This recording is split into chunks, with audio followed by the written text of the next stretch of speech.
good afternoon sa inyo, no? For today's video, syempre, as usual, wala na naman.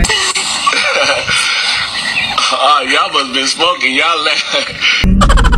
Hintay lang tayo ng budget para sa mga DIY na gagawin natin. So, for the meantime kasi, punta lang muna ako sa Alabang Town Center gawa nung samahan ko lang si Airmats para doon sa ano niya, sa tawag dito, yung hearing aid niya.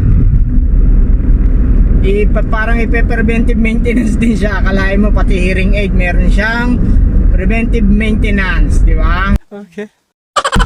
So, kasi nabili niya yun nung June yata. So 3 months yata after o 2 months, basta ganun. I-maintenance niya, i-check siya, kukunin siya sa ano, sa laboratory. Yun, basta kung ano pa i-test kasi parang high-tech yata yung hearing aid niya eh. So ayun guys, so minention ko lang naman kasi papunta ko sa Alabang Town Center. Inulit ko lang. O yun, ibanggitin ko na rin, meron kasing nag-comment ulit again, pero hindi naman siya negative comment. Moron, tanong siya kung paano ko daw, o kung may abang daw pala, may abang talaga yung assist grip na sinasabi, yung in-install ko katulad yan nasa video ko. So ilagay ko na rin dyan sa video na to yung link sa ilalim, sa link description, yung how to install assist grip in Toyota Wigo 2015 EVA yan. So yung kasi is parehas kami ng unit. So ang dalawang option yung nagagawin dyan para malaman nyo kung meron talagang abang. Pero I think is meron talagang abang yan kasi ako naka-install nga eh, di ba? So paano pa kaya sa kanyang unit niya? Meron yan basta 2015 below o 17, 16, meron yan. Sure na sure ako. So bago ka bumili, kung hindi ka pa rin, kung duda ka pa rin, di ba? Duda ka. So first option mo is kuha ka ng karayom, yung saktong laki lang naman. Tusukin mo yun kung saan yung nasa video ko yun, makikita nyo yun kung hanggang saan, diba? So nagdadrive ako eh, pasensya na, hindi ako makatingin ha. Ito lang kasi pagkakataon para hindi masyadong maingay, diba? So ayun, tutusukin nyo lang siya. Tusukin nyo, yun yung first option ng karayom. Kapain nyo lang. So pag malalim yung baon o naubos nyo yung isang karayom, siguro I think 2 inches ang karayom or 3 inches na karayom na malaki ang bilihin nyo, ibaon nyo yun. Iisa-isayin nyo naman yun, malambot lang naman tong ceiling na to eh. Malambot lang yan. Katulad sa nasa video ko, andun lang yun, dun yung malalaman. Or either second option nyo is tanggalin nyo yung goma. So ilagay ko sa kabilang side ng video yung pasensya na ha. So ayun, basta yun, lalagay ko yung video dito sa kabila para doon sa second option, which is yung tatanggalin mo yung goma, diba? Tanggalin mo yung goma, silipin mo yung gilid, kitang kita din yun.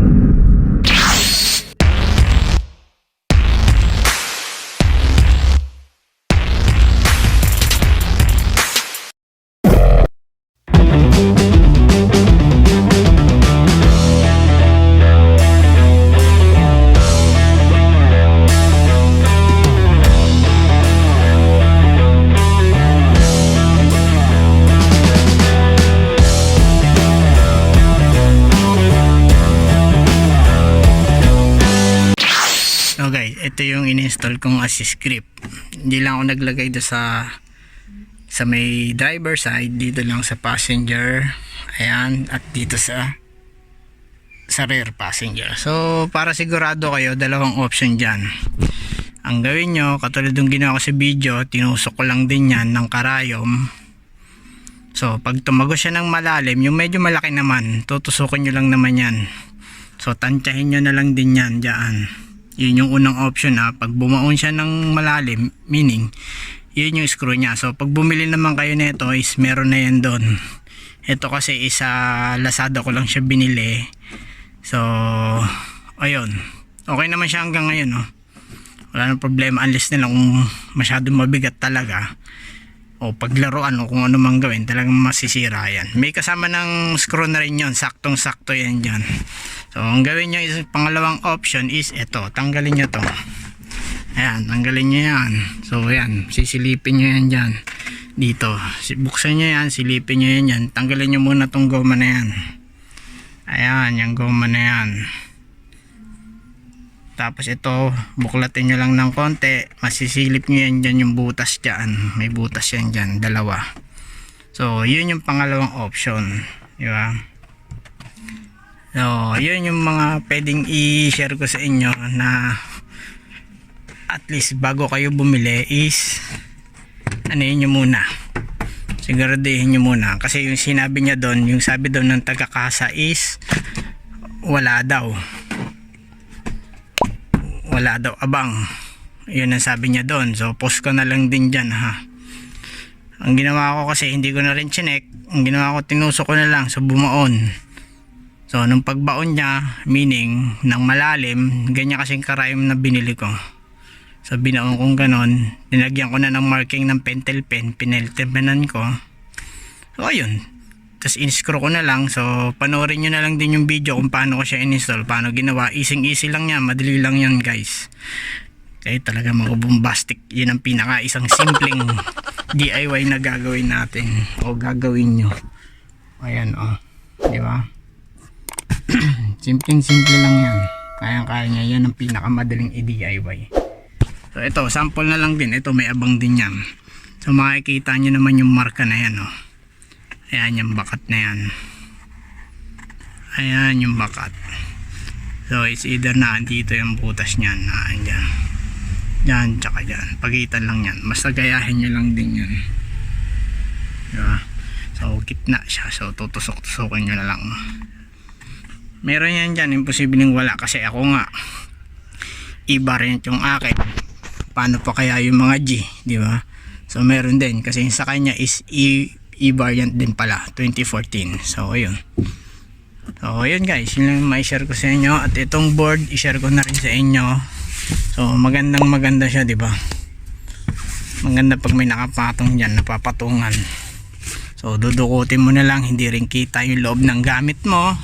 Pag may ilalagay ka, magpa-parking ka sa mga public places, diba?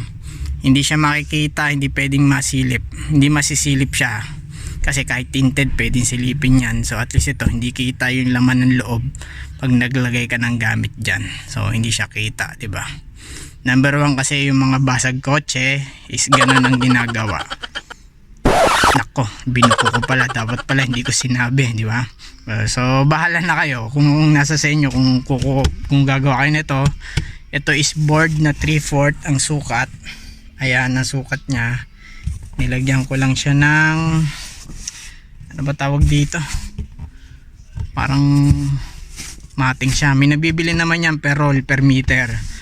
So ang gawin nyo is maggawa muna kayo ng karton, sukatan nyo sakto dito, para yun ang gagawin yung molding o model para bago kayo mag-cut ng board, di ba?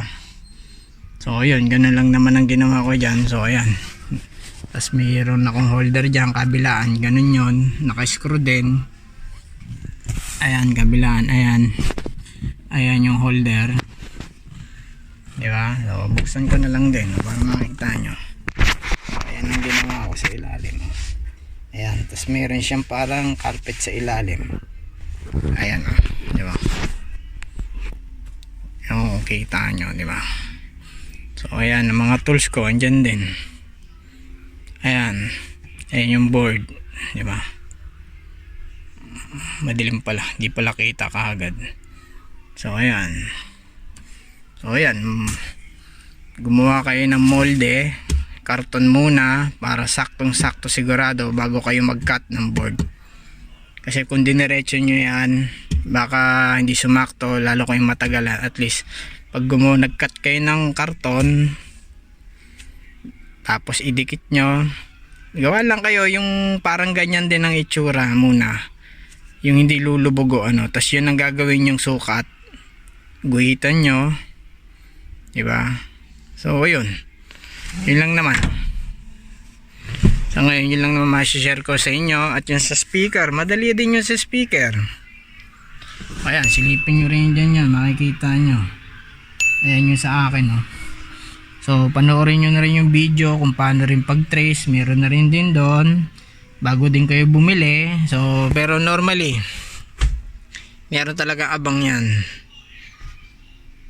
Yung mga 2017 below na ganitong itsura ng face ng Wigo, meron yan. Hindi ko lang alam yung pataas na, di ba? Kasi ito syempre marami na rin nagtanong kasi sa akin yan. So panoorin nyo na rin yung video. Meron din ako noon. Napakarami na rin sa akin nagtanong yan kung hanggang saan yung provision. Yung iba na andito lang, mula dyan hanggang dito. Tapos yung iba dumiretso hanggang doon sa head unit. Pagdating sa head unit, putol na. Or meron naman dito hanggang doon lang, doon sa may terminal block dyan. Yun sa may hugatan ng hood, kabilaan yun. Doon, ganun din. So sa akin is sinuwerte lang din talaga ako. Diba? So yun lang guys, no? Yun lang masishare ko sa inyo ngayon. So sa ngayon, yun lang munang may share ko sa inyo. So thanks for watching. Please subscribe, watch more videos, panoorin nyo rin videos. Lalagay ko doon sa link na lang para at least shortcut na lang din kayo, di ba? So yun guys, thanks for watching.